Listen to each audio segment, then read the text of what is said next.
ბიუროს დღევანდელ სხდომაზე კი ოფიციალურად დარეგისტრირდება კანონპროექტი, რომელიც მედია მფლობელების გამჭვირვალობასთან დაკავშირებით დამატებით მექანიზმებს ითვალისწინებს.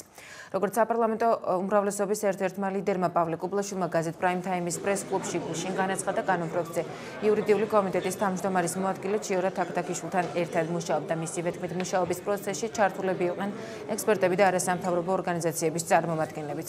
ახალი კანონპროექტი შეზღუდვებს ოფშორულ ზონაში დარეგისტრირებული კომპანიებისთვისაც ითვალისწინებს. ერთ ქვეყანაში რაიმე შეზღუდვა ოფშორ ზონებში დარეგისტრირებულ კომპანიების მიერ ლიცენზიის ფლობასთან დაკავშირებით არ არის.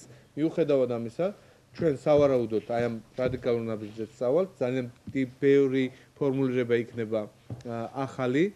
ამ მიმართულებით შესაბამისად ვფიქრობ, რომ ჩვენ ამით ნებისმიერ სკეპტიკოსაც კი გამოვაცდით საფუძველს, რომ ილაპარაკოს რაღაც გაუმჭვირვალობაზე მედიაში, მედიის მესაკუთრეებთან მიმართებაში და ასე შემდეგ. ჩვენ მზადა ვართ, რომ კონკრეტული საკანონმდებლო ცვლილებით საბოლოოდ აი ეს კითხვის ნიშნები მოხსნათ.